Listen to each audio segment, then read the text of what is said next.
నేను 1998లో నాకు కూడా మీ లెక్కనే చాలా భయం ఉండేది. మాకు కూడా 6 ఎగ్జామ్స్ ఉండేది. 11 ఎగ్జామ్స్ ఉండేది. అంటే ఈచ్ పేపర్ 2 ఎగ్జామ్స్, ఒక హిందీ ఒక పేపర్ ఉండేది.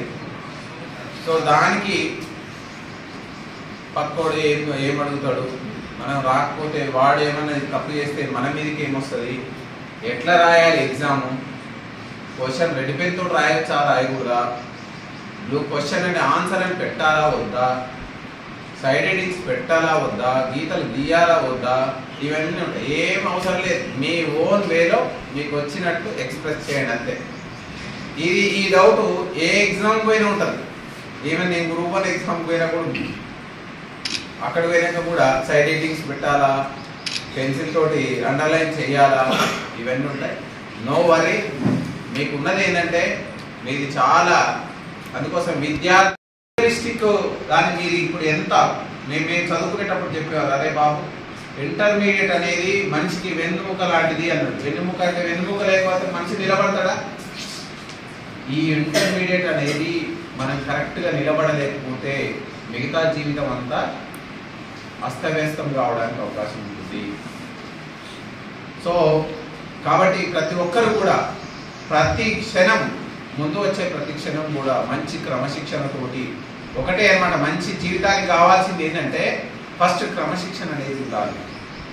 తర్వాత ఎవరో చెప్పరు, మీకు మీరే మోటివేట్ కావాలి, స్వయంగా ప్రేరణ పొందాలి.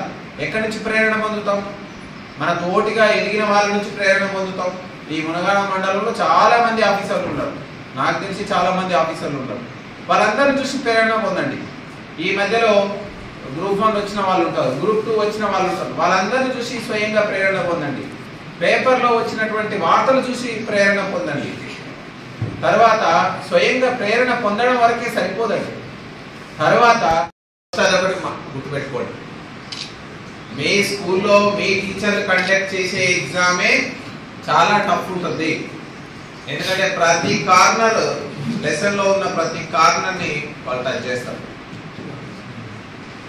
అదే ఎగ్జామ్స్కి వచ్చేసరికి మీకు పేపర్ తయారు చేసే క్రమంలోనే ఒక 50% నార్మల్ స్టూడెంట్ని టార్గెట్ చేసుకొని తయారు చేస్తారు. ఇంకొక 20% యావరేజ్ స్టూడెంట్ని, ఒక 20% ఎబో యావరేజ్, ఒక 10% మాత్రమే డిఫికల్ట్ ఉంటుంది. కాబట్టి ఇక భయం ఎక్కడిది? 50% ఆల్రెడీ నా బిలో ఎవరైతే లీస్ట్ ఉన్నారో వాళ్ళని చూసుకుని తయారు చేస్తారు. మీరు ఇప్పటి వరకు చదువుకున్న వాటిని ఒకసారి అవలోకనం చేసుకుంటే సరిపోతుంది.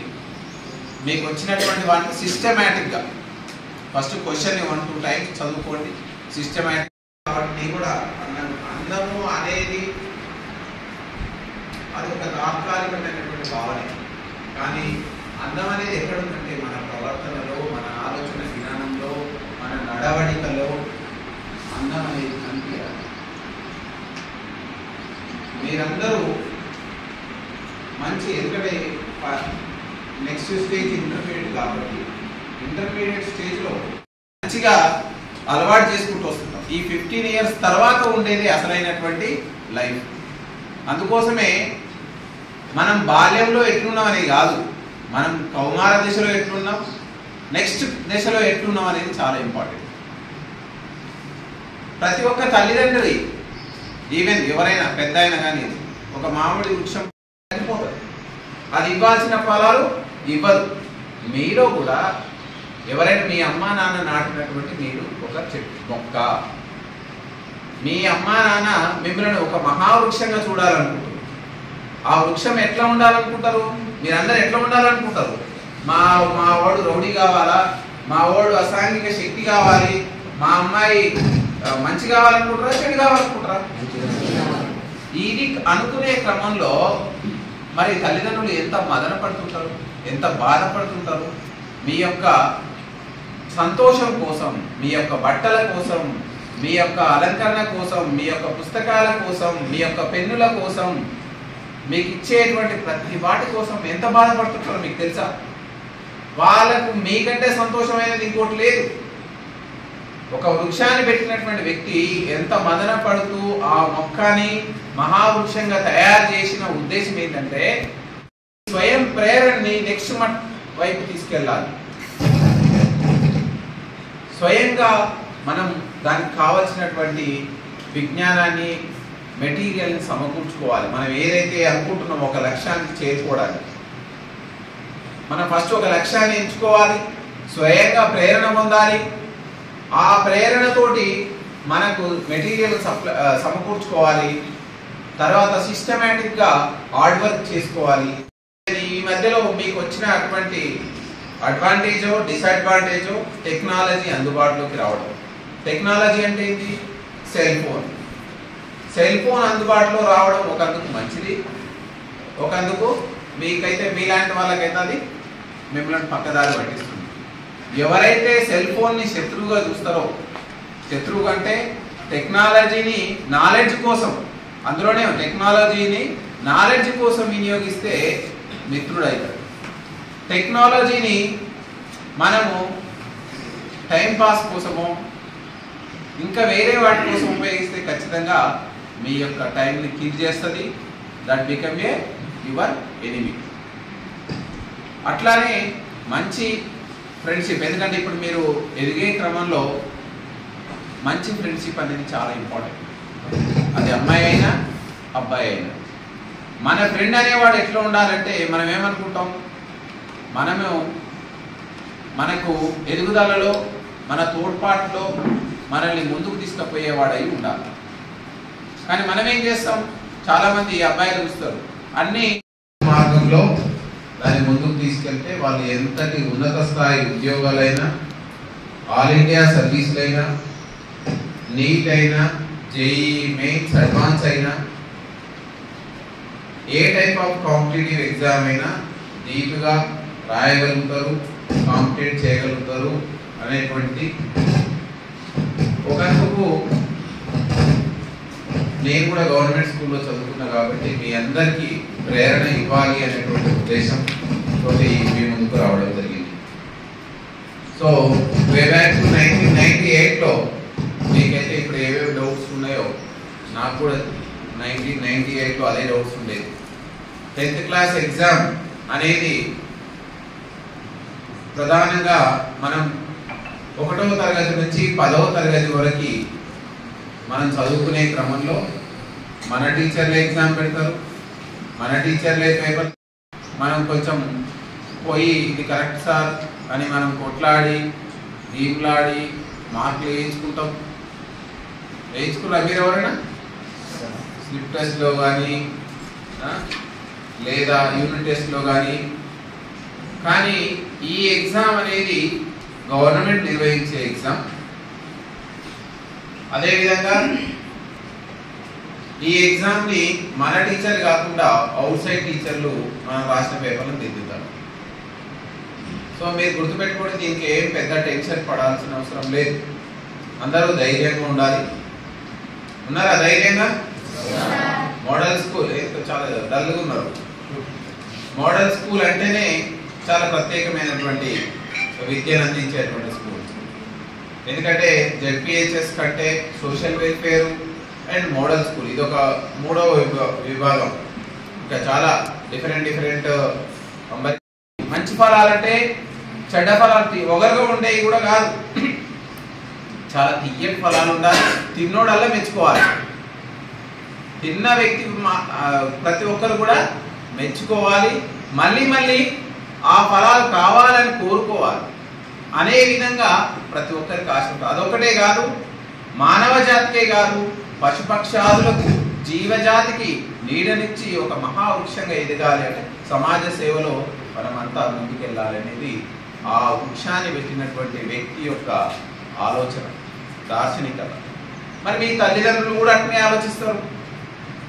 నా బిడ్డని, నా కొడుకుని నేను కన్నాను అంటే ఈ సమాజంలో ఆయన ఎట్లా, ఆమె కానీ అమ్మాయి కానీ ఒక మహోన్నతమైనటువంటి వ్యక్తిగా ఉండి మా కుటుంబాన్ని బాగు చేస్తూ వాళ్ళు వ్యక్తిగతంగా బాగుంటూ సమాజంలో ఉన్నటువంటి చాలా మందికి వాళ్ళ యొక్క సేవలని విస్తరించాలనేటువంటి ఒక సంకల్పం అనేది ప్రతి తల్లిదండ్రులు ఉంటుంది.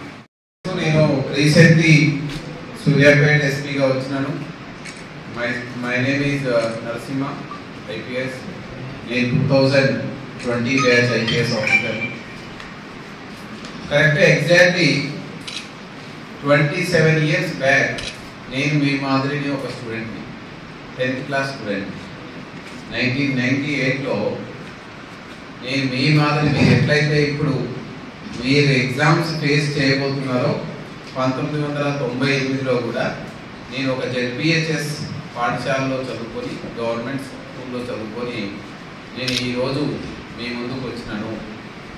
ఎస్పెషల్లీ నేను ఈ స్కూల్కి రావడానికి ప్రధానమైన కారణం గవర్నమెంట్ పాఠశాలలో చదివే విద్యార్థులు, అది మోడల్ స్కూల్ అయినా జెడ్పిహెచ్ఎస్ అయినా ఎనీ స్కూల్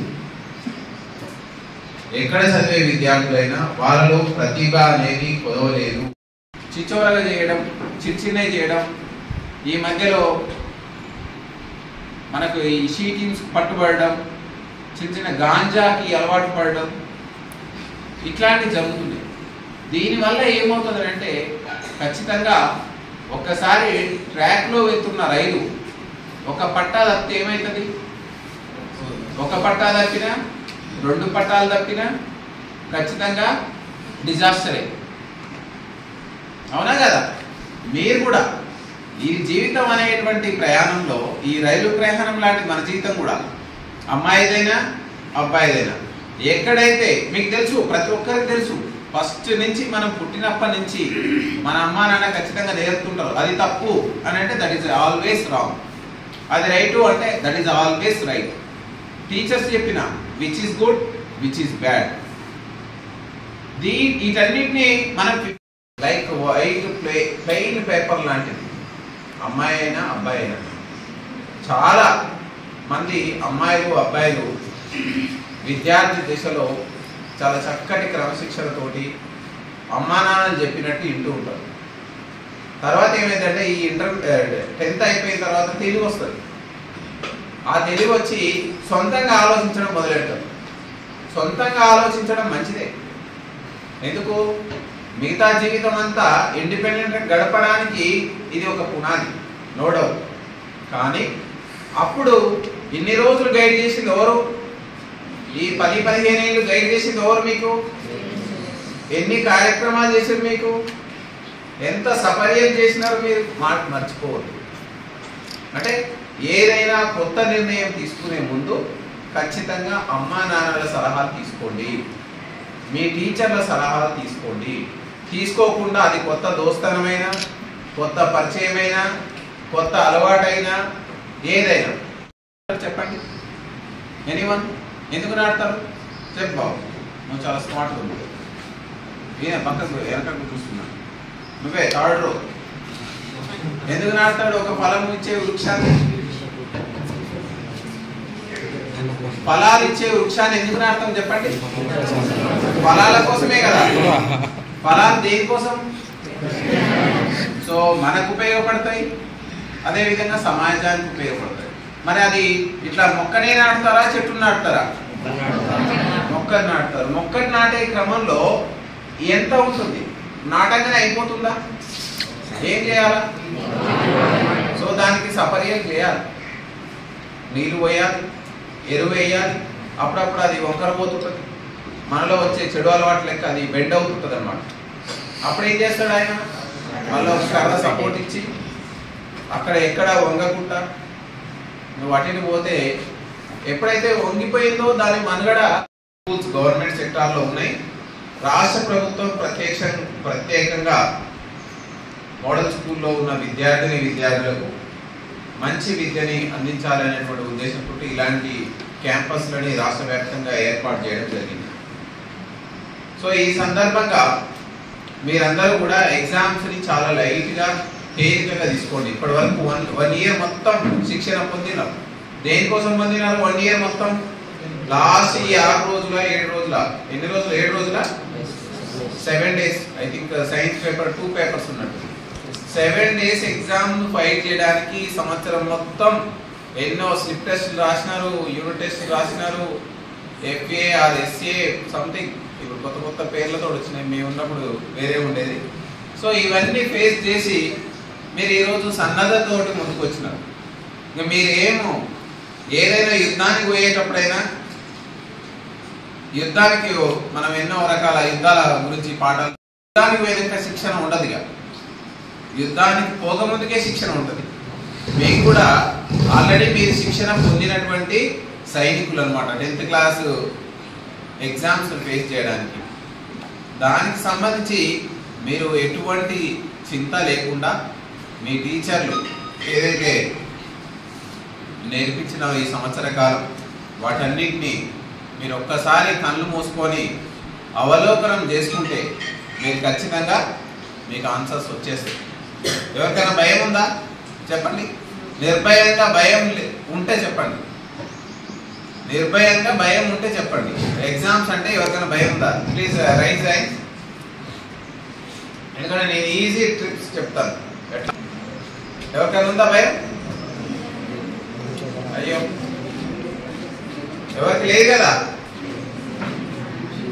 ఏం భయపడాల్సిన అవసరం లేదు.